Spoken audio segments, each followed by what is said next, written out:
Salve, salve, ouvintes e ouvintes do podcast do lado esquerdo do muro, Conexão Israel. Estamos de volta mais uma semana, eu, Marcos Gorenstein e João Miragaia. Fala, João. Fala, Marquinhos, beleza? Tranquilo, na boa. Bom, tranquilo, na boa. Vamos começar assim. No final do episódio, se a gente vai poder responder da mesma forma. Aquela tradicional quinta-feira, porém, Pêssar, né, cara? O primeiro, saindo aí do primeiro dia, a gente acabou, poucas horas atrás, já terminou o primeiro dia do Pêssar, né, também conhecido aí como a Páscoa Judaica, ou seja, ninguém trabalhou, eu não dei aula hoje, estamos aí, né, começando a gravação 9h23 da noite, um pouquinho mais cedo, 1 hora mais cedo, na verdade, o que dá um alívio, né, cara? Dá aquela... Pô, parece até que eu tô mais acordado, né, cara? Se bem que com 3 crianças em casa, meio cansativo, eu acho que eu preciso dar aula, né, do que ficar com as crianças, mas tá tudo bem, tá tudo bem. É isso aí, feriado de Pêssar. Eu acho que nós achamos, na verdade, né, João, no episódio passado, que a pauta ia ser curta e a semana, geralmente, semana de festa, né, era um pouco mais tranquila. Mas, enfim, muita coisa aconteceu e vamos comentar, então, com você. Vamos que vamos, o nosso primeiro bloco para tratarmos do que interessa. Bom, gente, começamos então o nosso primeiro bloco tratando aí de questões gerais da economia, da política e economia aqui de Israel essa semana. A primeira foi, logo no início, né, da semana, a informação de que 1,5%, né, do orçamento de quase todos os ministérios foram cortados aí para a criação de outro ministério, o Ministério da Mulher, né, para tentar, enfim, criar políticas aí de inclusão social, né, das mulheres na sociedade israelense. Entre outras coisas, né, a questão da violência. A gente comentou aí no episódio passado, inclusive, né, se não me engano, no passado retrasado, e foi a votação no parlamento uma lei para que homens, né, que já tivessem sido julgados, condenados por violência contra mulheres, usassem, né, uma tornozeleira eletrônica, o que a lei não foi aprovada, né, até porque o Ben-Gvir e o seu partido votaram contra a aprovação dessa lei. Enfim, agora esse ministério aí ele é criado. E também, né, parte desse orçamento que foi cortado, né, dos outros ministérios para a formação aí da milícia, né, do Ben-Gvir, que a gente comentou essa semana. Ô, João, eu tenho certas dúvidas, eu tenho muitas dúvidas da eficácia do Ministério da Mulher num governo machista, né, enfim, um governo em que tem pouquíssimas ministras, pouquíssimas representantes de mulheres, tem partidos aí que não tem nenhuma mulher, né, como deputada, enfim, estão todos no governo, e outra parte aí para construir uma milícia, como comentamos aí nos últimos episódios. Começamos mal a semana, hein, cara? Então, vou só fazer uns comentários pequenos nisso aí, para a gente poder passar esse primeiro bloco mais rápido, porque nos outros 2 blocos tem notícias mais densas, né? Essa criação desse Ministério da Mulher, ele é uma clara resposta ao que você comentou, né? O governo, por pressão do Itamar Ben-Gvir, ministro da Segurança Nacional, ele foi obrigado a votar contra a lei da pulseira eletrônica para homens que tivessem sido condenados à violência de gênero. E como isso caiu muito mal, e a gente está falando de uma coalizão, como você falou, machista, né? Essa é uma coalizão que, se não me engano, tem 7 deputadas, entre todos os 64 deputados da coalizão, e não tem nenhum diretor-geral de ministério, né, que é um cargo que é nomeado pelo ministro ou pela ministra mulher, né? Nenhum, zero, de todos os ministérios. Eles estão tentando enfim, criar uma agenda de publicidade tal, mais forte, uma propaganda do governo melhor, criando um ministério para ver se consegue tapar o sol com a peneira, ou pelo menos se consegue enganar enfim, parte do eleitorado. Eu acho difícil, né, porque todo mundo sabe que esse governo é apoiado por partidos misóginos, enfim, dois desses partidos não têm mulheres nessas fileiras, como o Shas e o Judaísmo da Torá. Então essa é a tentativa, né? Mas tem 2 outras questões que a gente tem que levar em consideração aí. Uma é a outra causa e outra é enfim, a nomeação especificamente. A outra causa é a seguinte: o Itamar Ben-Gvir, na hora que o governo recuou sobre a possibilidade sobre a execução da reforma, enfim, em prol da negociação com a oposição, ele pressionou o governo, disse que ia renunciar, disse que ia abandonar o governo, que ia quebrar o governo, etc, etc, etc. E, no fim das contas, o que ele conseguiu foi um prêmio do Netanyahu para não renunciar, que foi ganhar essa força nacional sob seu comando, né? Que a gente chama adequadamente de milícia, porque é disso que a gente está falando. Só que essa milícia ela precisa de orçamento. E, enfim, quando o Ben-Gvir ele dá um ultimato para o governo e ele tem resultado positivo, ele tem sucesso nesse ultimato, o governo começa a entender, na verdade, membros do governo começam a entender que, enfim, uma das maneiras de você conseguir mais orçamento, conseguir mais visibilidade, é pressionando o governo, né, pressionando o Netanyahu. Então, na verdade, não foi só esse ministério que foi criado. O Duri Amsallem finalmente foi empossado como ministro do Ministério da Justiça, ou seja, um segundo ministro da Justiça, um ministro que ele é responsável por alguns setores do Ministério da Justiça, né? E ainda não foi divulgado exatamente quais são, mas ele também foi empossado ministro. E a Mai Golan, que é uma deputada do Likud, foi empossada ministra também nesse Ministério da Mulher. Né? Ou seja, o Netanyahu ele está claramente aí tentando apaziguar os ânimos entre membros insatisfeitos dentro do seu próprio partido, porque ele está vendo que outras pessoas podem chegar e dar ultimatos para ele, como deu o Ben-Gvir, e ele não quer passar por essa situação de novo. Só que a mensagem que isso passa é péssima, porque todos os outros ministérios praticamente tiveram que abrir mão de parte do seu orçamento para satisfazer os caprichos do Ben-Gvir, né? E aí, no fim das contas, o que o Netanyahu faz é sair distribuindo cargos, só que, enfim, o bolo é um só. E o que acontece é que outras pessoas ganham fatias menores e outras pessoas também vão querer fatia de bolo. E aí, o que acontece, enfim, na prática, é que o governo se mostra ainda mais frágil e mais instável e mais sujeito a ameaças e ultimatos. Né? E a segunda coisa que eu vou chamar a atenção é em relação à ministra nomeada, a deputada Mai Golan. A Mai Golan é uma deputada, na verdade ela é uma ativista social que se tornou deputada não tem muito tempo, que sua principal pauta, né, sua principal, enfim, vamos dizer, sua principal área de ativismo era contrário aos refugiados e imigrantes ilegais no sul de Tel Aviv. Se não me engano, ela mora lá nessa região. Né? Então, ela está há muitos anos, já, 7, 8 anos, ou mais até, pressionando a prefeitura de Tel Aviv e o governo, enfim, a expulsar esses imigrantes ilegais, esses refugiados da fome e da guerra, né? Eritreus, sudaneses, né? Do Sudão do Sul, os quais ela acusa de serem criminosos e de estuprarem as mulheres da região, etc, etc, etc. A verdade é que, enfim, esses imigrantes estão em Israel já tem mais de 20 anos, tem cerca de 20 anos, boa parte deles, esse fenômeno é conhecido há 20 anos, e eles até hoje não gozam de direitos sociais, muitos deles não têm visto de trabalho. Enfim, eles realmente mudaram a paisagem da região sul de Tel Aviv significativamente. Eles são explorados por cafés, restaurantes, porque, enfim, trabalham de maneira ilegal, cobrando menos que um salário mínimo, e obviamente que os grupos nacionalistas, ultranacionalistas, os usam como alvo, né, de ataques, né, e os culpam pelos problemas urbanos e outros tipos de problemas que possam acontecer. E a Mai Golan, por que eu estou dizendo isso nesse caso de que ela assume como ministra da Mulher? Numa discussão que ela teve em 2014 com uma ativista pró-refugiados, ela ficou irritada e disse para a ativista: tomara que você seja estuprada por um negro. Assim, né?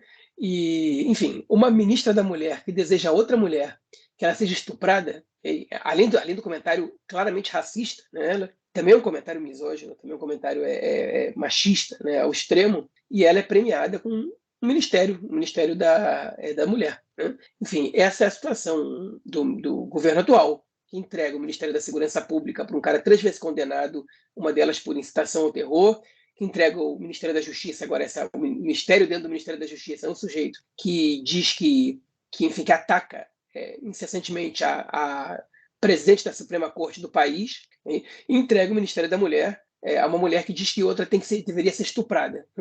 Enfim, eu paro por aqui porque eu acho que o ouvinte e a ouvinte já entenderam qual é o tamanho do drama. Bom, só um comentário curto, né? Porque sempre que toca nessa questão dos refugiados, sempre que alguém comenta essa questão dos refugiados africanos, né, aqui em Israel, eu tenho que fazer um comentário, enfim, que também, nesse período aí, há anos atrás, uns 10, 11 anos atrás, quando começaram várias manifestações, né, sobre a questão dos refugiados, houve uma manifestação da direita também no sul de Tel Aviv, e a atual ministra do Transporte Público, que já foi ministra da Cultura, enfim, a Miri Regev, né, ela mesma, ela em uma manifestação, né, que teve, ela no palco, ela falou que os africanos, os sudaneses, eles são um câncer na sociedade israelense. Ou seja, mais um exemplo. E ela ainda é do governo, ela era do governo há 10 anos atrás, fez uma pausa aí de 1 ano, né, no último período, e agora volta a estar no governo. É isso aí que a gente tem pela frente. Bom, e a nossa próxima notícia do bloco é sobre o Banco de Israel, o Banco Central Israelense, a economia do país, que o banco resolveu, mais uma vez, essa semana, aumentar a taxa de juros, que está agora em 4,5%, gerando aí mais uma pancada seríssima, principalmente na classe média israelense, que vem sumindo, né? Vem sumindo cada dia que passa.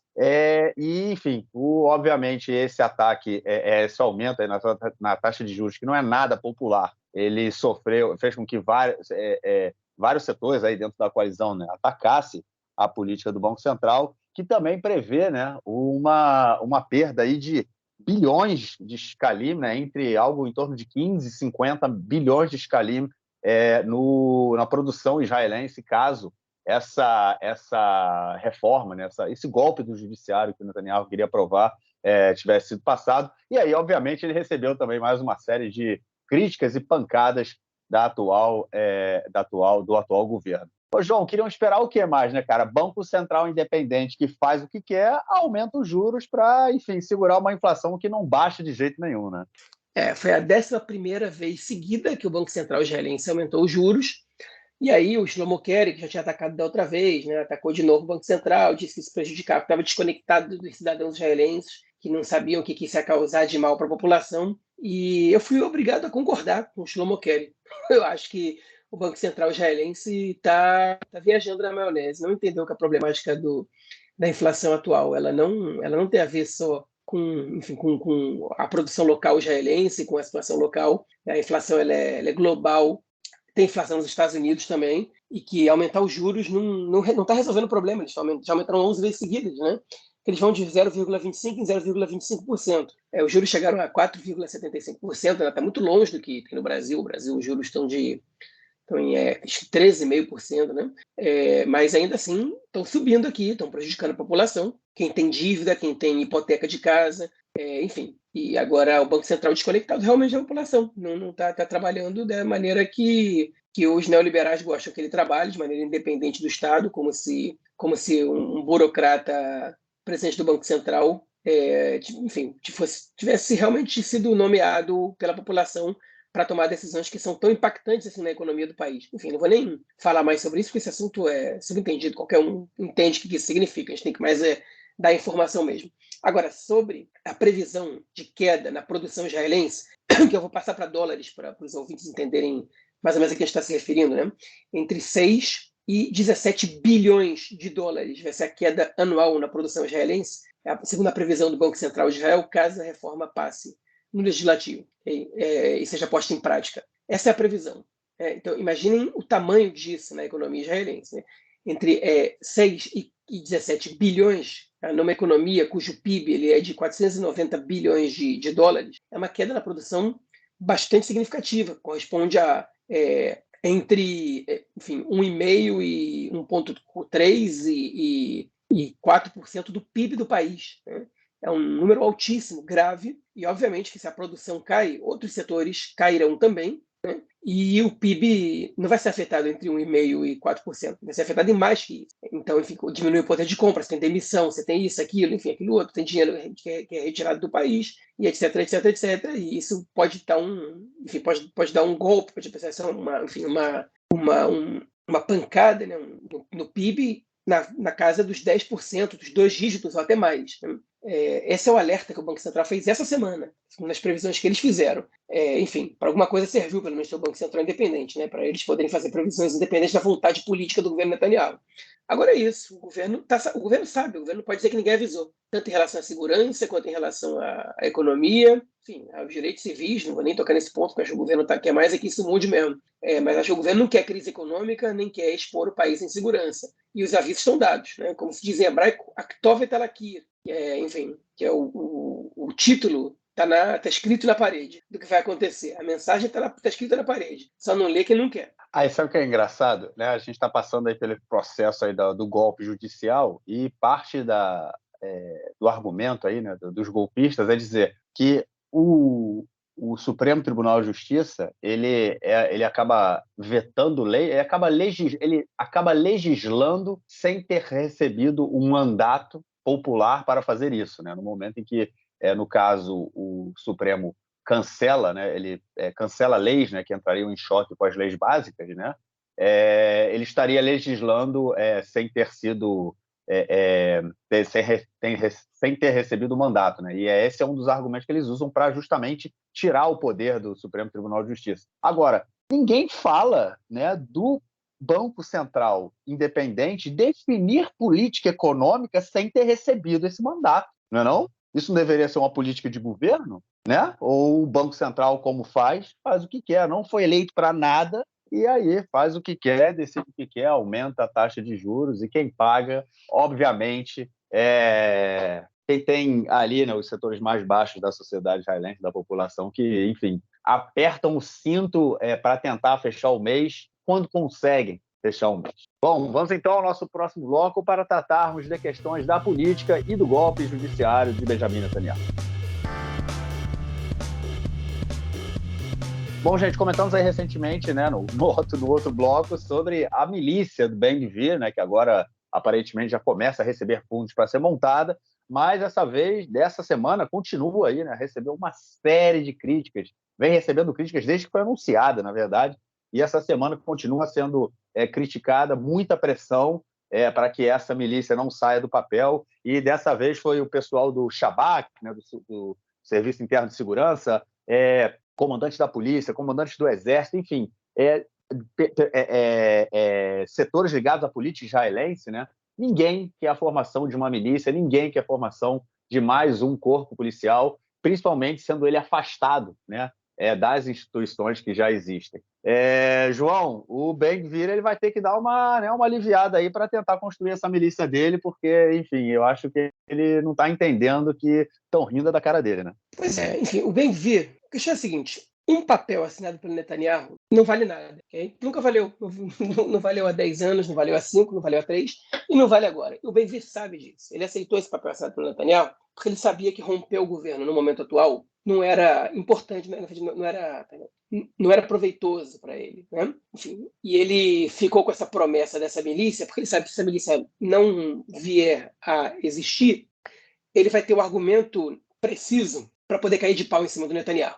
Só que dessa vez o que aconteceu foi que essa milícia do Ben-Gvir recebeu críticas, na verdade a ideia dela ser criada, enfim, da conselheira jurídica do governo, que é Galit Barbi-Miara, do chefe da polícia, do comandante-geral da polícia, Kobi Shabtai, e do chefe do Shabak, né, o Serviço de Inteligência Geral, Ronen Bar. Os três fizeram comentários, mais ou menos pela mesma linha, de que essa polícia, essa milícia, no caso, essa força nacional, ela não tem razão de ser, ela descredibiliza e desautoriza a própria polícia, ela atrapalha o serviço das outras instituições que cuidam da segurança, enfim, ela não tem nenhuma jurisprudência legal para ser instaurada como uma força paralela enfim, a dos outros órgãos de segurança, como o próprio Shabak, como a polícia de Israel e como outras organizações.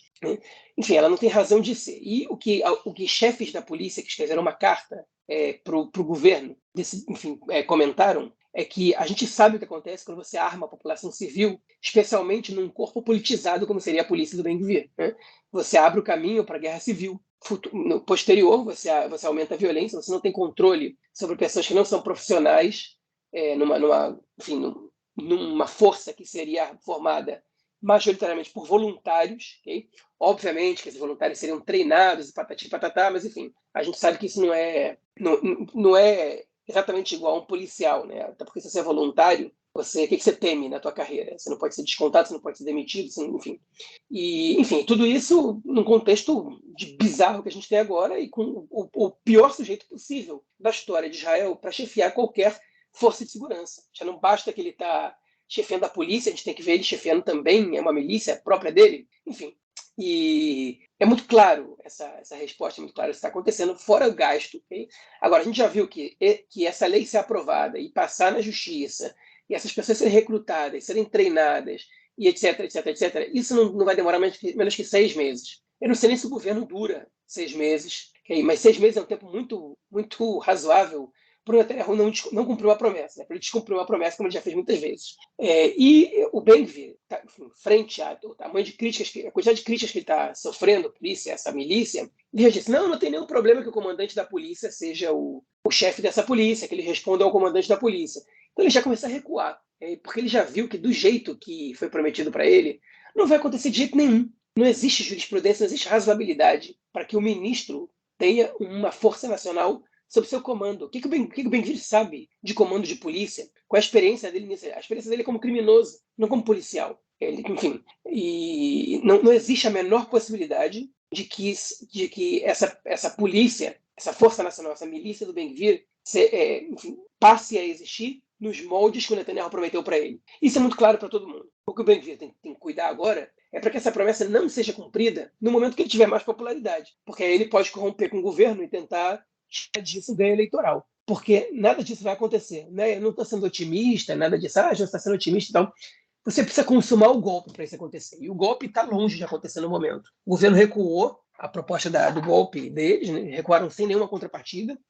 Pode ser que eles estejam armando para tentar dar sequência à aprovação do projeto de reforma, que é o golpe em si, mas é muito difícil acreditar que esse golpe vai ser consumado nas circunstâncias atuais de Israel. Óbvio que tudo pode mudar, pode acontecer uma guerra com o Irã daqui a pouco, e isso dá para o Netanyahu poderes indefinidos e blá, blá, blá, tudo pode acontecer. Mas, nas circunstâncias atuais, a gente está vendo uma distância muito grande entre a vontade do governo e a realização do que eles têm, do que eles estão propondo. E, enfim, essa milícia do Ben-Gvir, ela é uma das consequências desse golpe frustrado, enfim, que também vai ser frustrada. Essa é a minha visão sobre a situação. Eu acho muito improvável que essa milícia algum dia passe a existir, okay? Mas só o fato de você ter prometido ao Ben-Gvir uma milícia como essa já abre portas para, no futuro, quando um governo tiver mais força e mais autoridade para poder desafiar as instituições do Estado, uma coisa como essa possa acontecer. Então, por isso é fundamental enterrar de vez qualquer possibilidade de que esse golpe passe agora e jogar para escanteio, e de preferência na prisão, né, os criminosos que são parte desse governo agora, e que jamais voltem a fazer parte do governo, de preferência nunca voltem a fazer parte da Knesset. É isso, eu acho que seria um sonho, né? Tirar essa galera aí. É aquela questão, né? Será que pessoas que usam o modelo da democracia liberal para chegar, e quando chegam ao governo, né, tentam dar um golpe para acabar com a democracia liberal, eles podem continuar participando do jogo político? Essa é uma discussão que tem que ser feita, né? Eu acho que é importante. Enfim, vamos que vamos. Bom, e a nossa segunda notícia do bloco é relacionada agora ao Netanyahu e as complicações aí que ele vem se metendo, principalmente com a procuradora-geral aí do governo, né? A Galit Barab-Miara, a gente sempre comenta dela, ela tem sido aí a guardiã da democracia aqui de Israel no último período, e, enfim, a primeira guardiã, né? Aquela ali que está lá na frente. E, enfim, semana passada, depois que o Netanyahu foi à televisão, né, depois que passou aí a lei que impede, né, que ele seja afastado do cargo, ele foi à televisão e falou sobre a reforma, sobre o golpe do judiciário, o que já tinha sido resolvido, né, pela Procuradora-Geral do Estado, que ele estava proibido de fazer. E ele foi à televisão, falou sobre isso e gerou uma série de polêmicas. Houve aí um pedido, né, para que ele fosse afastado do cargo, né, porque ele, por ter, no caso, aí, ridicularizado a justiça, né, afrontado a Suprema Corte por conta da decisão que tinha sido feita, só que agora a Procuradora-Geral falou que não, que ele não deveria ter falado, né, na TI da televisão.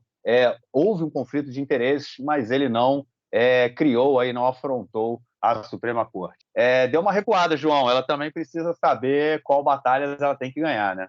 Mais ou menos, né? O que ela fez foi o seguinte: ela disse que foi um conflito de interesses radical do Netanyahu, quando ele decidiu que ele ia interferir, mas que isso não configurava exatamente a uma afronta à Suprema Corte, né? Enfim, eu concordo com você. Ela tem que escolher as guerras que vale a pena ele entrar, né? E etc. Mas eu acho que essa era uma guerra que vale a pena ele entrar. Por outro lado, ela não recuou de ir para cima, e o Netanyahu vai responder processo por isso, porque isso foi considerado ilegal. Então, no caso, o que ela fez foi diminuir a possível pena que o Netanyahu possa receber caso ele seja condenado num processo judicial sobre descumprimento de ordem de determinação da justiça. Ainda que a interferência do Netanyahu tenha sido mínima, né? Ele disse que ia fazer uma coisa, mas o que ele fez exatamente ninguém sabe.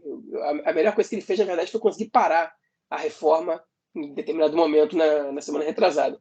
Mas, enfim, não merece mais muito tempo. A gente viu que a direita conseguiu juntar na semana passada 30 mil manifestantes numa manifestação, se não me engano, no domingo, na segunda-feira, em Tel Aviv, ou no próprio sábado mesmo, que parou a Ayalon, que é a estrada lá. A gente já comentou dela aqui, né, que teve violência, etc. E no sábado teve uma manifestação dos contrários à reforma, e essa manifestação contou com 200 mil pessoas, ou seja, mais de 6 vezes a quantidade de pessoas que foi na manifestação pró-reforma. O governo não consegue tirar de casa mais do que alguns hooligans e a extrema-direita colona para se manifestar a favor desse golpe. Não consegue. Os próprios eleitores deles não se entusiasmam a participar dessas manifestações. E, enfim, eles estão vendo que o preço a ser pago vai vir mais de menos dia. Não tem o que fazer. Agora, uma coisa que a gente tem que chamar a atenção é que certamente a coalizão está se preparando para a volta desse recesso muito mais organizado que eles estavam antes. Eles cometeram uma quantidade de erros surreais que culminaram também no fracasso dessa tentativa de forçar esse golpe. E eles não pensam que eles vão voltar com a mesma desorganização e com a mesma garotice, né, que eles entraram nessa situação. Eles aprenderam, tinha que ter aprendido com os erros. Né? E é importante que enfim, que os que estão se manifestando contra o golpe, que as forças democráticas do país estejam preparadas para poder combater a coalizão, enfim, muito mais preparada do que ela teve até agora. E isso é fundamental, essa percepção é fundamental. Os registros que a gente tem das negociações são de que elas estão avançando a passos lentos, mas que já se conseguiram algumas concordâncias em relação a isso. Né? A questão é a seguinte, eu não sei a quem interessa um acordo nessas negociações, porque o governo apresentar um acordo enfim, ao mesmo tempo que eles apaziguam o país e ganham uma segunda chance de tentar governar o país, é admitir uma derrota grosseira, né, e perder base de apoio importante, inclusive dentro da própria coalizão. Para a oposição, entrar num acordo significa ceder no momento que você tem mais força, que você pode, enfim, disputar eleições e derrubar o governo. Enfim, então, forçar o governo a tentar forçar essa reforma outra vez, para a oposição pode ser mais jogo do que fazer um acordo, ainda que isso possa apaziguar o país, e seja o que, teoricamente, a oposição está pedindo desde o início. Ou seja, ainda que os termos desse acordo sejam razoavelmente satisfatórios para a oposição, talvez ela tenha mais a perder com o acordo do que a ganhar. Mesma coisa para o governo. Então, é difícil você acreditar que essas negociações estão sendo genuínas dos dois lados. Eu também não acho que os partidos de oposição têm grandes interesses em chegar a um acordo com o governo, porque fazer o governo sangrar até cair é uma possibilidade para a oposição. E aqui é parlamentarismo. Aqui, enfim, o governo pode cair a qualquer momento. Então, enfim, você tem centenas de milhares de pessoas dispostas a ir às ruas para protestar contra o governo todas as semanas, às vezes 2 vezes por semana. Você vai abrir mão disso para um acordo que fortalece de alguma maneira o governo, né? que dá para o governo alguma estabilidade, é complicado. E a mesma coisa do governo. Você vai fazer um acordo e vai abrir mão da tua base eleitoral e correr risco do próprio governo cair, né? Porque, enfim, você não precisa do governo inteiro apoiando uma adesão dessa, você precisa de uma parte pequena. Então, é difícil saber exatamente difícil saber não, é difícil acreditar que algum dos dois lados tem algum interesse nesse apaziguamento. Pois é, ninguém quer o apaziguamento, o governo pode cair em algum momento e o Gallant não cai, hein, João? O ministro da Defesa, que foi o pivô, acho que eu não usei essa palavra no podcast, mas foi o pivô da crise que levou 700 mil pessoas das ruas aí no domingo da semana passada. O ministro da Defesa, né, que foi à televisão falar que a reforma judicial deveria ser parada, e aí foi demitido pelo Netanyahu, e aí foi todo mundo para a rua, e o Netanyahu ainda não apresentou a carta dele de demissão. E, enfim, muita agitação aqui em Israel nesse atual momento, e aparentemente, João, o Gallant não fala não, né? Deixando a deixa para o nosso próximo bloco, né? Não, o Netanyahu ele voltou atrás da demissão, mas não dizendo eu não vou mais demitir o Gallant. Estava tendo um grupo, enfim, uma tentativa de acordo entre os dois. Parece que o Netanyahu exigia que o Gallant assumisse que errou quando fez seu pronunciamento público, e o Gallant aparentemente estava disposto a assumir que errou na maneira como fez, mas não no conteúdo, que não estava disposto a voltar atrás dizendo que a reforma é um perigo para a segurança nacional. E o Netanyahu, enfim, não está querendo aceitar essa desculpa pela maneira como ele falou. Ele queria que o Gallant voltasse atrás no que ele falou. Agora, entre nós, o que o Gallant falou é o que muita gente também falou depois. Né? Ou acho que tem deputados do Likud que são mais fiéis ao Netanyahu que disseram coisas piores. Né? Enfim, que o governo perdeu o controle, que tem que admitir o erro e que a demissão, enfim, que criticaram a demissão do Gallant, que é um ato especificamente do Netanyahu, enfim. Então, o que aconteceu é que essas negociações para que ele se mantivesse no cargo, elas ainda não tiveram final, né? Não chegaram ao final. Por outro lado, o Netanyahu, ele não entregou a carta de demissão ainda ao Gallant. Essa carta deve estar escrita na mesa do primeiro-ministro, a escrivaninha dele lá, mas essa carta ainda não foi entregue. Okay? E aí o Netanyahu, depois de 2 semanas, resolveu ir a público dizer que, por agora, ele não vai trocar o ministro da Defesa em virtude da delicada situação de segurança que Israel está vivendo. Ou seja, o Gallant tinha razão. Ele está comentando que a reforma, da maneira como estava sendo passada, ameaçava a segurança nacional. Hein? O Netanyahu não queria que ele dissesse isso, mas, no fim das contas, ele concordou. Eu não demito o ministro da Defesa porque a questão da segurança nacional está passando por uma grave crise. Enfim, o que falta ao Netanyahu é só confirmar que é a reforma que está causando isso. Mas não, ele culpa os desertores do exército, etc, etc, etc, como se não tivesse absolutamente nenhuma relação com a reforma. Né? Enfim, no fim das contas, o Gallant fica. Agora, com que autoridade ele fica, em que situação ele fica, a gente não sabe. E essa sensibilidade da situação, eu vou deixar para comentar no próximo bloco. É isso, vamos passar para ele então, porque o Gallant, balançando ou não, com autoridade ou não, vai continuar tendo um papel importante aí no período próximo. Bom, gente, bloco onde a gente vai falar do conflito ou dos conflitos envolvendo Israel. Essa semana houve mais operação nos territórios, houve mais violência em Jerusalém. Tivemos aí, inclusive, um médico morto, um médico de 26 anos, um palestino morto em Jerusalém. A polícia alega que ele tentou roubar a arma de um policial, atirou contra o policial, inclusive, e acabou sendo morto. Mas não há nada que prove isso, não há nenhuma filmagem, não há nenhuma câmera, apesar de você ter na Cidade Velha aí dezenas de câmeras, são centenas de câmeras espalhadas por toda a cidade, inclusive há vários posts mostrando que em toda a região onde aconteceu toda a confusão havia câmeras, mas enfim, a polícia diz que não há câmeras na região,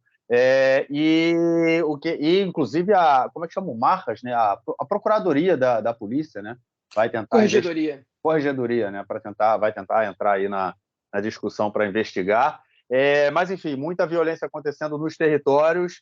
E a gente vê aí o avanço, né, do Ramadã acontecendo e agora aqui o Pêssar em Israel. Tudo fechado, hein, cara? Pois é, então, o Marquinhos deu essa introdução, né? A gente está vendo a situação do Ramadã, ela exige que Israel acalme os ânimos. Israel, a autoridade palestina e forças envolvidas nisso.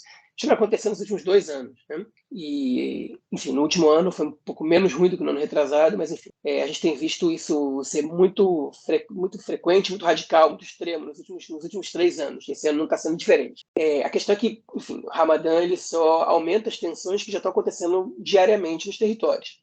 E teve a operação do Exército nos territórios, teve em Jenin, teve em Nablus. E o que aconteceu foi que, às vésperas da festividade de Pêssar, que é o dia que os judeus comemoram a saída do Egito, e que esse ano caiu junto da festividade de Ramadã, o que aconteceu foi que o Hamas anunciou que grupos de judeus iam tentar subir na esplanada das mesquitas, que é onde antigamente ficava o templo sagrado, e os judeus chamam a região de Monte do Templo, para realizar um sacrifício na região. Agora, o que isso significa para os muçulmanos? Significa profanação, porque aquilo é uma região sagrada para eles, onde hoje em dia há uma mesquita e há o Domo da Rocha, que também é uma construção sagrada para os muçulmanos, né? Dali Maomé havia chegado, supostamente chegou de acordo com a tradição islâmica, e voou aos céus. Né? Por isso ali está construída a mesquita de Al-Aqsa e o Domo da Rocha. E, enfim, é aquilo que existe hoje em dia ali. Não existe templo sagrado. Inclusive, o próprio judaísmo considera que até que não se volte a expressão, até que não se retorne a expressão do sacerdócio, que é diretamente ligada ao templo sagrado, você não faz mais sacrifícios. Hein? É óbvio que isso não é compartilhado por 100% dos judeus, mas é compartilhado por 99,99999%. Existe um pequeno grupo muito extremista que todos os anos tenta fazer um sacrifício na região da Esplanada das Mesquitas, ou na festividade de Pêssar, ou na festividade de Sukkot, que significa Pentecostes, ou na festividade de Shavuot, que significa Tabernáculos, que são as 3 festividades judaicas que já há 2.500 anos elas são as que o judaísmo enfim, tem como tradição a peregrinação a Jerusalém e o sacrifício especial no templo. E, enfim, e aí o que aconteceu foi que vários palestinos, após a reza do Ramadã, eles se prepararam na mesquita para uma guerra ali, enfim, com morteiros, com coquetel molotov, com pedras, e a polícia viu as pessoas entrando na mesquita com isso e foi tirar. E aconteceu um conflito de guerra civil ali no meio, no final das mesquitas, o que não é novo, mas frente às tensões que a gente vive esse ano, está chamando mais a atenção, mas não é novo. Isso é recorrente. Deve ter acontecido no ano passado também, no ano retrasado. Então, eu já vi isso acontecer várias vezes, não me lembro exatamente em que anos aconteceu. Capaz de acontecer todos os anos. Talvez esse ano tenha sido com um grau um pouco maior. E aí a polícia foi... Todo ano tem, pois é. Todo ano. Se não é lá dentro, é lá fora da Cidade Velha. Pois é, no portão de Damasco, exatamente. E aí, a pancadaria comeu ali, né? E policiais foram feridos, palestinos foram feridos, 400 palestinos foram presos. Enfim, a maioria já foi solto, mas enfim, realmente cenário de guerra ali nas Esplanada das Mesquitas. E aí, no dia seguinte de manhã, o que acontece? 2 judeus ortodoxos, colonos, do movimento Voltamos ao Monte, em alusão ao Monte do Templo, são descobertos tentando entrar nas Esplanada das Mesquitas com um cordeirinho para fazer o sacrifício dele ali. Não satisfeitos com isso, eles divulgaram uma foto deles no carro com o cordeiro, dizendo que estavam indo lá fazer o sacrifício. O próprio movimento tirou a foto dos dois ativistas lá e publicou nas redes sociais. E aí, enfim, a polícia pegou eles. Mas a verdade é que a advertência do Hamas, ela tinha base na realidade. Não era nada forçado, nem inventado, nem nada. Eles também têm essa inteligência, pelo jeito ali, que sabe que esse tipo de coisa está acontecendo. Eles também monitoram os grupos radicais israelenses, que para eles são de bom proveito, porque o que eles querem nessas situações é incitar o povo palestino a se voltar contra a polícia, qualquer autoridade israelense que tenha, e eles conseguiram. E aí, no dia seguinte, mais pancadaria pela mesma razão. Mais gente presa, mais gente ferida, e etc, etc. Hoje, eu ainda não fiquei sabendo de nada, mas ontem de noite, a gente está gravando na quinta-feira, ou seja, na quarta de noite e na terça de noite, foi isso que aconteceu. Inclusive durante a noite de Pêssar, né? Foi isso que aconteceu. Enfim, e aí, como resposta a tudo isso, um ônibus foi apedrejado em Jerusalém, né? E caíram vários foguetes da faixa de Gaza na região do Otefasa, do cinturão de Gaza, em plena noite de Pêssar, o que não é comum acontecer. Em geral, quando você não está tendo uma guerra no meio dessas, e aí de repente entra uma festividade, essas festividades são relativamente respeitadas, né? Não sempre, mas relativamente são. Dessa vez não foram, né? E, enfim, caíram foguetes de Gaza. E de repente hoje, eu moro aqui no norte, eu escutei algumas explosões de tarde, estava tentando tirar um cochilo, e não soou a sirene onde eu moro, mas depois eu fui ver, e 34 foguetes foram lançados do Líbano em direção a Israel. 14, se não me engano, não, perdão, 24 foram interceptados pelo Kipat Barzel, né, pelo Domo de Ferro, o sistema antimísseis de Israel, e 2 caíram em Israel. Um deles caiu no meio do assentamento, do assentamento não, porque quando eu falo assentamento parece que eu estou me referindo a território ocupado. O vilarejo de Shlomi, fica bem próximo à fronteira com o Líbano, e deixou 2 pessoas feridas em estado leve, uma por pós-trauma e a outra por cortes leves, porque um vidro estilhaçou e fez uns cortes leves na perna de uma civil israelense, né, na cidade de Shlomi, né, no vilarejo de Shlomi. Enfim, o autor dos disparos não foi o Hezbollah. E o Hezbollah já disse, nós não fomos autores dos disparos, e a inteligência israelense já detectou que quem disparou esses foguetes foram grupos libaneses, em especial ligados ao Hamas, ou até a própria filial do Hamas no sul do Líbano. Agora, tem uma questão aí, né? 34 foguetes não são lançados do Líbano para Israel sem que o Hezbollah tenha conhecimento e tenha, no mínimo, feito vista grossa. E não foi só isso, não. Também teve disparos feitos contra a cidade de Metula, que fica também bem na fronteira com o Líbano, no dedo do Galil, no dedo da Galileia, né, que é a região mais norte de Israel e uma das regiões mais orientais do país, quase numa tríplice fronteira com a Síria. Ali foram feitos disparos da grade de separação, da cerca de separação. Não atingiu ninguém, até onde eu vi, mas obrigou os moradores de Metula, que é um vilarejo bem pequenininho, de 5 mil pessoas, e Shlomie também, não deve ter muito mais que isso, não, a ficarem em casa enquanto o exército ia lá e tentava pegar os atiradores, né? Enfim, o Netanyahu foi obrigado a reunir o gabinete de segurança dele, algo que ele não fazia há 2 meses. Desde o dia 14 de fevereiro ele não reuniu o gabinete de segurança. Né? E até ele reuniu o gabinete de segurança às 8, e até agora, são 10h10 da noite, o gabinete não se reuniu. A gente provavelmente vai dar atualizações do que está acontecendo em Israel agora, na continuação desse podcast, porque sexta-feira e sábado prometem ser dias de alguma tensão, okay? aqui em Israel. A gente comentou há 2 edições que do Líbano vieram 2 atentados organizados pelo Hezbollah. Um deles é uma explosão na fronteira que feriu 2 soldados, um deles em estado grave.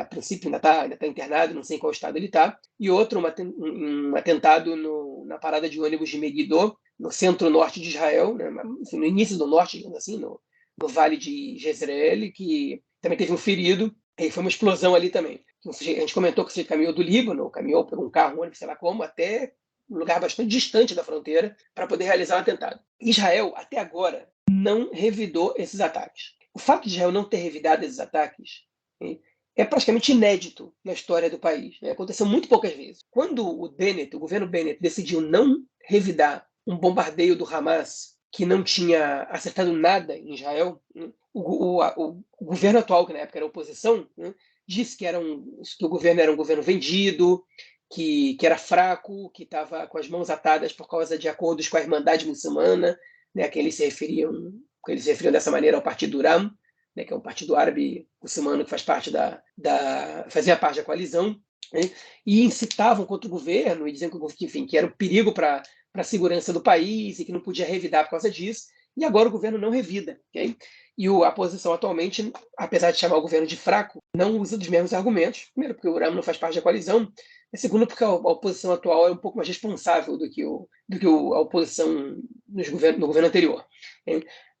Agora, por que o Netanyahu não convocou o Gabinete de Segurança Nacional antes, se a situação é catastrófica já há bastante tempo? Quem faz parte do Gabinete de Segurança dele? São 6 membros fixos, os outros são que ele, por lei, são 6 membros fixos, os outros ele colocou para dentro por acordo de coalizão. Os 6 membros fixos são ele, o ministro da Defesa, logicamente, o Yoav Gallant, o Itamar Ben-Gvir, que é o ministro da Segurança Nacional, o Bezalel Smotrich, que tem um pedaço do Ministério da Defesa, o Eli Cohen, que é o ministro do Exterior, e o Yariv Levin, que é o ministro da Justiça, responsável pelo golpe. Esses são os 6 membros fixos do Gabinete de Segurança Nacional. Dos 6 que a gente está vendo aí, tem alguns aí que são num nível de responsabilidade gritante, né? que é o Smotrich e o Ben-Gvir. O Netanyahu não quer dar na mão deles a possibilidade de tomar decisões sobre o que vai acontecer em Israel, porque ele sabe que ele vai ter que pagar um preço por isso. Não só isso, essas pessoas vão ter acesso a informações enfim, confidenciais e privilegiadas que, claramente, ninguém confia que eles vão fazer bom uso disso e que eles não vão vazar para os seus amigos colonos de extrema-direita. Se, por acaso, chega lá o chefe do Shabak e disser que a causa das tensões são incitações feitas pelo Smotrich, pelo Ben-Gvir, como, enfim, eles já disseram isso outras vezes, né? Na maioria das vezes em off, como é que vai ser a reação do gabinete? Né? Eles vão querer desautorizar o que o chefe do Shabak diz, o que é prejudicial à decisão que o governo vai tomar depois. Né? Enfim, as decisões também são feitas por votos, e tem maioria de votos, e o Netanyahu não queria juntar essas pessoas. Agora, seria uma situação que fica impossível você não juntar o gabinete de segurança. Ele tem que fazer isso agora. Né?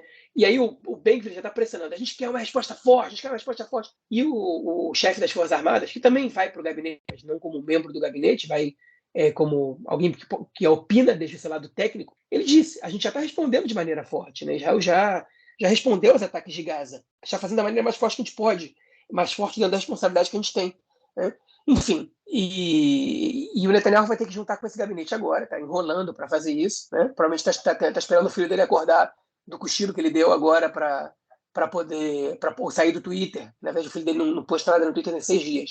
Mas, enfim, está esperando o filho dele dizer para ele o que ele pensa para poder levar a opinião para o gabinete. Segundo alguns, o filho do Netanyahu é quem comanda a agenda da segurança no país atualmente, o Yair Netanyahu, o mais complicado dos 2 filhos. Mas a situação é a seguinte: o Hezbollah, ainda que não tenha feito esses ataques, eles estão Não é que eles estão sentindo a fraqueza do governo. Eles deixaram isso claro verbalmente. O Nasrallah, que é o líder do Hezbollah, a gente comentou isso aqui há 2, 3 edições, ele comentou que você só precisa deixar Israel se destruir sozinho. Eles estão à beira de uma guerra civil. Você pode dar um empurrãozinho para ajudar. E é exatamente o que o Líbano está fazendo. Eles estão no momento em que o país está vivendo uma crise interna gigantesca, sem um governo que não tem nenhuma credibilidade, que ninguém acredita que o governo possa entrar numa guerra por razões que não sejam políticas, ninguém acredita que os elementos que hoje compõem o gabinete de segurança do governo possam tomar decisões razoáveis. Hein? Então, você faz 2, 3 ataques e numa resposta que o governo dá, você reage com mais força. E o governo, o que ele vai fazer? Tipo, a oposição vai lá e vai dar legitimidade para um governo que quer dar um golpe no país? É o que eles estão testando, é o que o Hezbollah está testando. Além disso, eles também estão testando ver até que ponto os reservistas eles vão continuar boicotando o governo, porque os reservistas voluntários, tanto pilotos como membros de inteligência de outras áreas, estão dizendo que não servem enquanto a proposta da reforma não for dada de baixa. E, enfim, esse é o teste que o Hamas e o Hezbollah estão tentando fazer com o governo, desestabilizar Israel, no momento que Israel já está desestabilizado internamente, para ver o país ruir. E, enfim, o Barak Ravid, um jornalista especializado em questões internacionais, ele disse, olha, o Netanyahu tem que fazer 3 coisas agora para poder controlar a situação terrível que a gente está passando agora. A primeira delas é avisar que ele não vai demitir o ministro da Defesa. Ele vai continuar no comando. Porque sequer a gente tem um ministro da Defesa que é garantia que ele vai estar lá, daqui a 2 dias. Então ele tem que garantir, o Yoav Gallant vai continuar como ministro da Defesa, para dar alguma estabilidade, para que as Forças Armadas sintam que tem um respaldo, que tem alguém que comanda eles. Segunda coisa, ele tem que comunicar que ele vai cancelar a proposta de reforma, porque isso está dividindo o país em momento de crise. Você cancela isso e resolve o problema de segurança nacional. E aí, depois dessas 2 coisas, convocar um número alto de reservistas. Porque aí os reservistas vão aceitar a convocação, eles vão saber que eles têm um comando por cima deles, tanto do primeiro-ministro quanto do ministro da Defesa, que o primeiro-ministro vai se mostrar uma pessoa responsável, o ministro da Defesa vai ser mantido, um sujeito que claramente está preocupado com a segurança nacional, o Yoav Gallant, do jeito dele, eu tenho mil discordâncias com ele, mas ele está preocupado com isso, ele está preocupado com o julgamento dele como Netanyahu, com um golpe de Estado como Yariv Levin, ao contrário, ele está preocupado realmente com essa questão. E aí os reservistas vão poder estar tranquilos que eles vão servir, e isso é uma mensagem para os grupos terroristas que estão atacando Israel, que é o seguinte, olha só, a gente não quer guerra, mas, se vocês quiserem, a gente está preparado e unido. Agora, a mensagem que Israel passa é o contrário. É o seguinte, a gente talvez queira guerra, mas a gente não está unido. E isso só estimula os ataques contra Israel. Então, é o seguinte, não tem... eu não estou aqui justificando que os palestinos levem morteiros para a mesquita de Al-Aqsa e comecem um ataque contra os policiais que não tinham feito até então nada contra eles ali, enfim. E você nem tem que levar armas para um lugar de reza.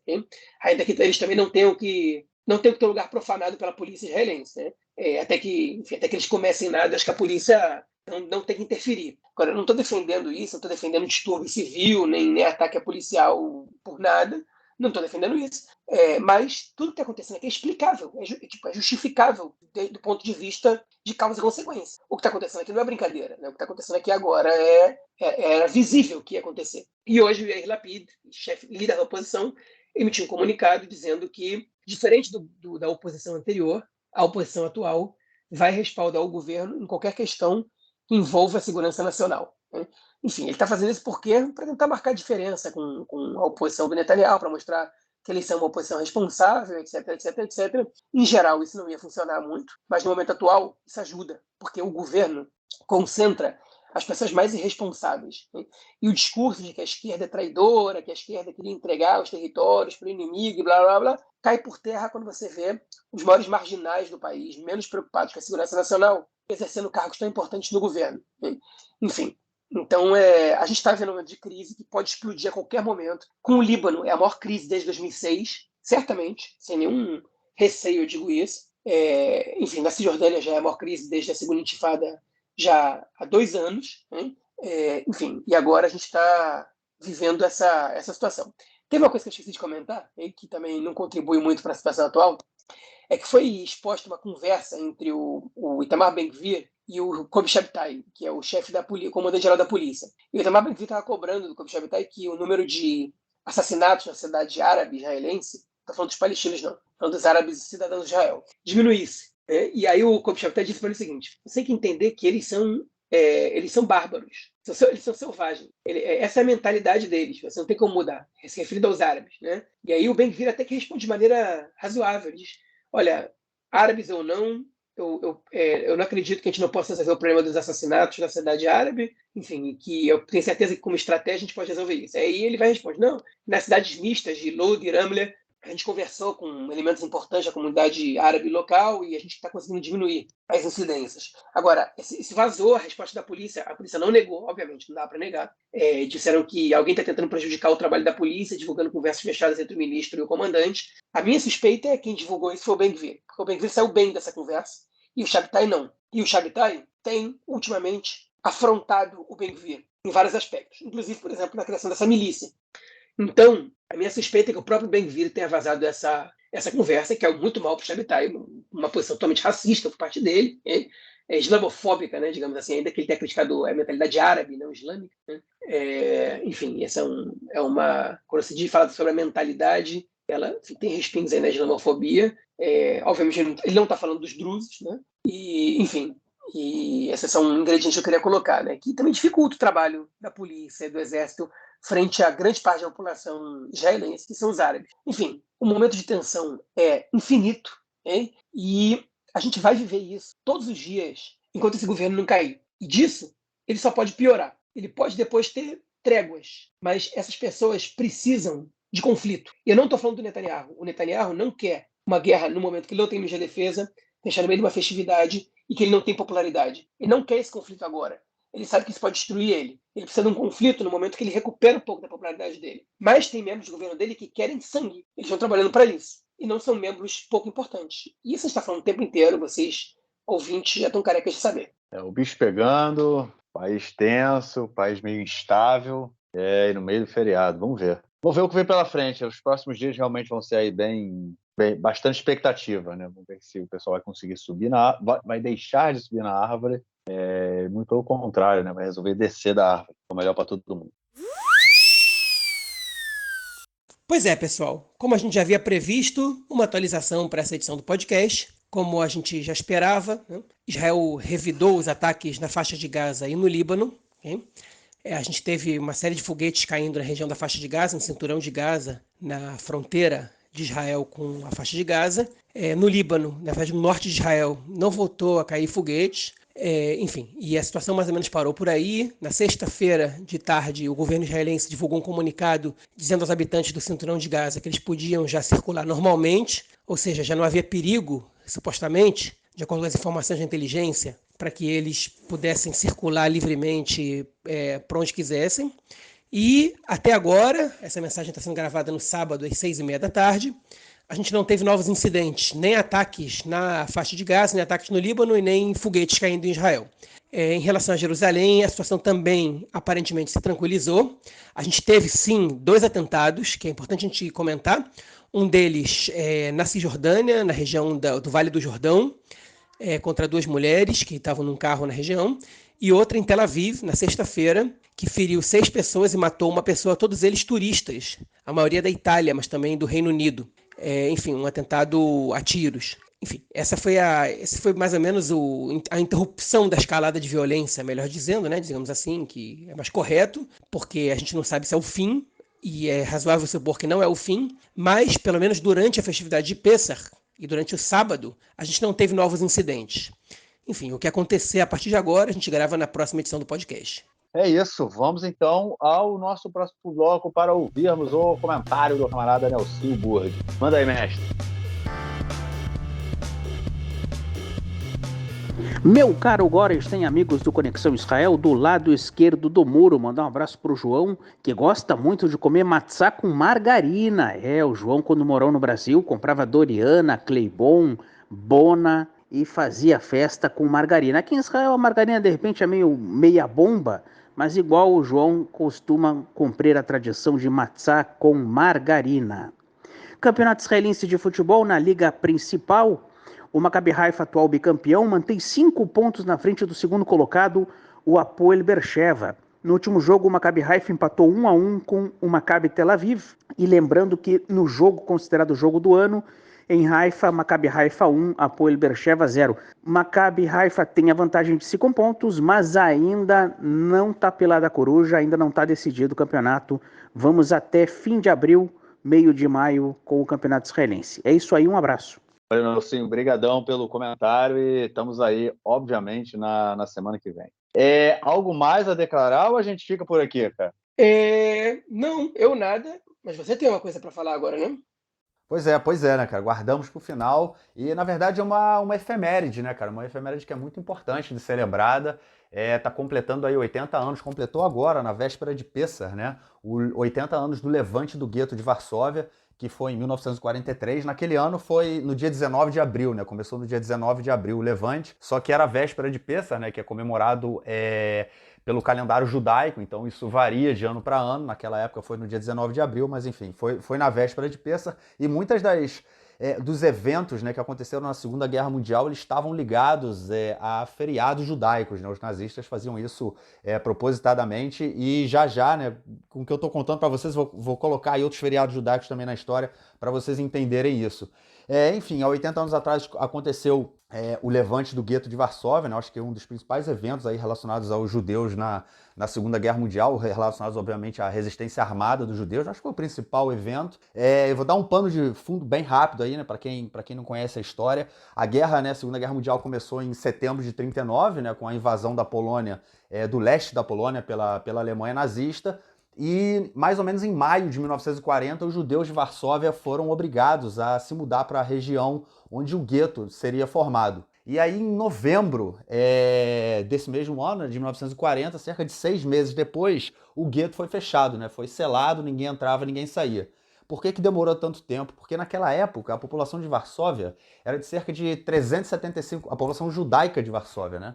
Era de cerca de 375 mil pessoas, né? Isso representavam 30% da população da cidade. E a área do gueto era de 2,4%. Agora você imagina só, né? Vocês imaginem só 30% da população de uma cidade sendo enclausurada numa área de 2,4%, né, da cidade. Então vocês podem imaginar aí qual eram as condições do gueto, né? A gente tem uma média de 9 pessoas morando em cada quarto do gueto, o quarto ou sala, você tem 9 pessoas, ou seja, tinham várias famílias vivendo no mesmo ambiente, né? E a situação do gueto era horrível. No auge do gueto, com a chegada também de outros refugiados, né, e outros judeus que os nazistas mandavam para o gueto chegou a ter 450 mil pessoas vivendo ali numa área extremamente pequena, obviamente sem trabalho para a grande maioria das pessoas, miséria, fome, morte, doença. Cerca de 80 mil pessoas morreram só no gueto, né? A grande maioria de fome e de tifo, né? E outras doenças, enfim, que rolavam ali com aquela quantidade de pessoas vivendo juntas em condições de higiene que praticamente não existia, né? É uma coisa absurda, enfim, e isso era mais ou menos o retrato, né, do gueto de Varsóvia. E no dia 22 de julho de 42, aí eu vou entrar aí também numa outra, era o Tisha B'Av, né, de acordo com o calendário judaico, que é o dia que marca a destruição dos 2 templos de Jerusalém, né? Então, naquele dia, naquele ano, o Tisha B'Av caiu no dia 22 de julho, os nazistas informaram que eles iam começar a fazer deportações para o leste. Né? Naquela época, ninguém tinha muita clareza do que isso significava, e entre 22 de julho, né, até o dia 21 de setembro, né, ou seja, cerca de 3 meses aí, cerca de 300 mil judeus do gueto de Varsóvia foram deportados para o leste. Só que esse leste representava Treblinka, né, que era um dos campos de extermínio que foi criado aí durante, enfim, numa operação que tinham três campos de extermínio, um deles era Treblinka, ou seja, em 3 meses, entre julho de 42 e setembro de 42, 300 mil judeus do gueto de Varsóvia foram mortos no campo de extermínio de Treblinka por asfixia, né, por gás. Naquele campo era usado gás carbônico, né? Eram ligados, nas câmaras de gás eram ligadas a motores de caminhões ou tanques ou trens, e o gás carbônico que era produzido pelo motor era inserido, era jogado nas câmaras de gás, e os judeus eram sufocados com gás carbônico. E, enfim, essa era a situação do gueto, né, até o dia 21 de setembro. E aí mais uma questão do calendário, né, no dia 21 de setembro foi Yom Kippur naquele ano, né, o dia do perdão. Ou seja, durante uns 3 meses, né, que vai da destruição do templo e até o dia do perdão, passando aí pelo Ano Novo Judaico, os nazistas mataram 300 mil judeus daquele gueto por asfixia. Enfim, depois desse drama todo, né, que foi conhecido aí como a grande ação dos nazistas, os judeus que conseguiram se livrar, né, dessas deportações, eles resolveram que não... Enfim, sabiam que eles poderiam encontrar a morte a qualquer momento, né, que em algum momento isso iria acontecer, e eles resolveram resistir, né, falaram que iam morrer, mas iam morrer de pé. E aí 2 movimentos guerrilheiros, né, se organizaram dentro do gueto, né, eles eram formados principalmente por jovens de movimentos juvenis sionistas e também não sionistas, né, também de direita, também de esquerda. E um deles era a Organização de Luta Judaica, que era formada por membros do movimento juvenis de esquerda, movimento sionista de esquerda, né, e também por membros do partido Bund, né, que era um partido socialista judeu, mas não era sionista, né? Eles se organizaram aí no movimento guerrilheiro, que era conhecido como ZOB, Z-O-B, e tinha a liderança desse movimento era o Mordechai Anilevich, né, que é a principal liderança aí do gueto de Varsóvia, que ficou conhecido, e ele, enfim, tinha 23 anos, né, na época aí que ele assumiu, né, que ele estava no gueto. E o outro grupo era o ZZW, que era a União Militar Judaica, que era ligado ao movimento juvenil sionista, revisionista, né, Beitar, né, que era um movimento também sionista, mas era um movimento de direita. Eram movimentos que eles não se davam muito, não se encaixavam até hoje, né, enfim, na época também já não batiam de frente, não se davam muito bem, não lutaram juntos, eles tinham uma atuação organizada, mas eles não lutaram juntos, né? Um lutou numa determinada área do gueto e o outro numa outra área do gueto. Enfim, e aí em janeiro de 43, né, as deportações tinham acabado em setembro, houve um período aí de silêncio no gueto, de calmaria no gueto, tinham restado aí cerca de 55 mil judeus, até que em janeiro de 43 os alemães entraram no gueto mais uma vez, para mais uma deportação. Eles queriam deportar 8 mil pessoas, só que houve resistência já desses grupos guerrilheiros judaicos, né? E depois de algum período assim, de luta, os alemães se retiraram do gueto, eles deportaram 5 mil judeus, mas isso mudou completamente a visão como a própria população do gueto via os movimentos guerrilheiros. A gente pode em algum outro momento falar disso mais pra frente, mas era uma relação muito complicada, né? Principalmente antes da deportação, a grande maioria da população do gueto não era a favor de uma resistência armada aos alemães. E, obviamente, depois da grande deportação, isso muda, né? Porque eles viram que realmente não tinha nenhuma esperança, né? Eles entenderam qual seria o final deles, né? E isso muda completamente, e muda principalmente em função também da própria, vamos dizer assim, vitória, né, que o movimento guerrilheiro teve nessa atuação de janeiro, começou no dia 18 de janeiro, contra os alemães, né? Porque eles acharam que os alemães foram lá para levar todo mundo e saíram de lá não levando todo mundo. E para eles foi uma vitória muito grande. A população falou: olha só, chegou a hora, é isso aí, a gente tem que estar com os guerrilheiros. E então eles começaram a se preparar para uma futura ação que eles sabiam que viria em algum momento. Afinal de contas, eles ainda continuavam lá. Ainda tinha cerca aí de 50, 55 mil pessoas dentro do gueto. Enfim, começaram a construir bunker em tudo que é lado, esconderijos subterrâneos, montar, né, coquetel molotov, granada, enfim, tudo que eles pudessem organizar para uma luta de guerrilha urbana. Eles organizaram o mais rápido possível para que quando os alemães voltassem, isso tudo estivesse pronto. Enfim, no dia 19 de abril, né, alguns meses depois, cerca de 3 meses depois, os alemães voltaram no gueto. e aí bateram de frente aí com quase cerca de 1.000, né, guerrilheiros judeus que estavam ali dispostos a morrer, mas dispostos a lutar também. Eles sabiam que a morte era o que esperava, o que esperava por eles, mas enfim, falaram, a gente vai lutar e isso não vai ficar barato, o que a gente puder levar, a gente vai levar. E, enfim, a revolta começou no dia, como eu falei, né, no dia 19 de abril, foi até o dia 16 de maio, né, quase um mês de revolta. Pensando aí, né, esses guerrilheiros que já estavam no gueto há quase 4 anos, com fome, não eram soldados, não eram pessoas que estavam ali fortemente armadas, né, estavam passando fome há 3 anos e meio, com muito pouca comida, tendo que trazer comida de fora clandestinamente, enfim, condições horríveis, já tinham perdido seus familiares e tudo mais, com as vidas dilaceradas, e mesmo assim enfrentaram os alemães durante um mês. 19 soldados alemães, soldados nazistas foram mortos. Obviamente a revolta foi suprimida depois desse período, o gueto foi completamente destruído, não sobrou quase nada em pé do gueto. Os alemães queimaram absolutamente tudo, eles entravam com lança-chamas em tudo que era casa, tudo que era apartamento, e queimavam tudo, né, para também fazer com que as pessoas que estivessem no subterrâneo saíssem. Uma das coisas que eles fizeram era jogar dentro dos bueiros, né, combustível e depois tocar fogo, porque aí você, enfim, o chão, né, ficava tudo, o asfalto ficava o inferno ali embaixo, né? E havia inclusive relatos de pessoas falando que o asfalto se derretia, o chão se derretia de tanto calor que foi feito ali em função desse lança-chamas aí com combustível. Enfim, o levante do gueto acabou. Os judeus que ainda estavam ali em Varsóvia foram todos presos, a grande maioria foi enviados aí para diversos campos de extermínio, inclusive Treblinka também. E esse, enfim, foi o final aí do levante, que inclusive colocou, durante o levante, foram hasteadas bandeiras, né, da Polônia, e uma bandeira judaica, né, que tinha uma estrela de Davi, assim, com azul. Não existia a bandeira ainda do Estado de Israel, né, mas enfim, o símbolo judaico sempre foi a estrela de Davi, então foi uma bandeira que foi hasteada ali. Foi a primeira vez que uma bandeira da Polônia foi hasteada em Varsóvia no período da guerra.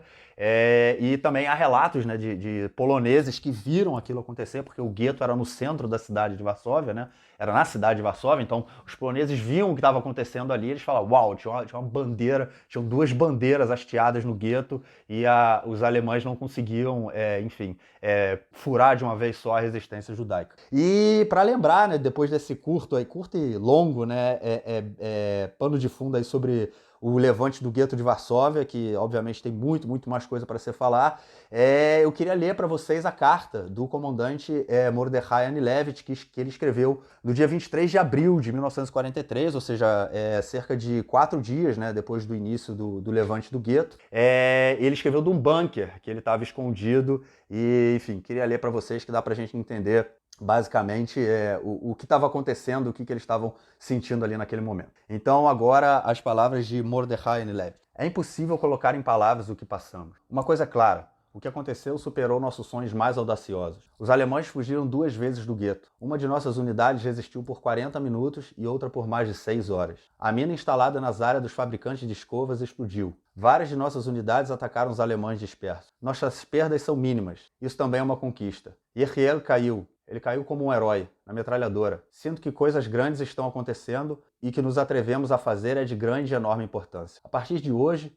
mudaremos para a tática de guerrilha. 3 unidades de combate partirão esta noite, com 2 tarefas, reconhecimento e obtenção de armas. Lembre-se, armas de curto alcance não são úteis para nós. Usamos tais armas apenas raramente. O que precisamos urgentemente são granadas, rifles, metralhadoras e explosivos. É impossível descrever as condições em que os judeus do gueto estão vivendo agora. Apenas alguns serão capazes de resistir. O restante morrerá mais cedo ou mais tarde. Seu destino está decidido. Em quase todos os esconderijos onde milhares se escondem, não é possível acender uma vela por falta de ar. Com a ajuda de nosso transmissor, ouvimos um maravilhoso relato da nossa luta pela estação de rádio Shavit. O fato de sermos lembrados, além das paredes do gueto, nos encoraja em nossa luta. Que a paz esteja com você, meu amigo. Talvez ainda possamos nos encontrar. O sonho da minha vida se tornou realidade. A autodefesa do gueto é uma realidade. A resistência armada judaica e a vingança são fatos. Fui testemunha do magnífico e heróico combate dos judeus na batalha. Mordechai Anielewicz, 23 de abril de 1943. Bom, é isso. João, ficamos por aqui então. Ficamos por aqui. Beleza. Voltamos na semana que vem. Esperamos aí com uma semana mais calma, né? Sem mísseis voando por cima de nossas cabeças. Grande abraço, cara. Abraço, até mais. Tchau, tchau.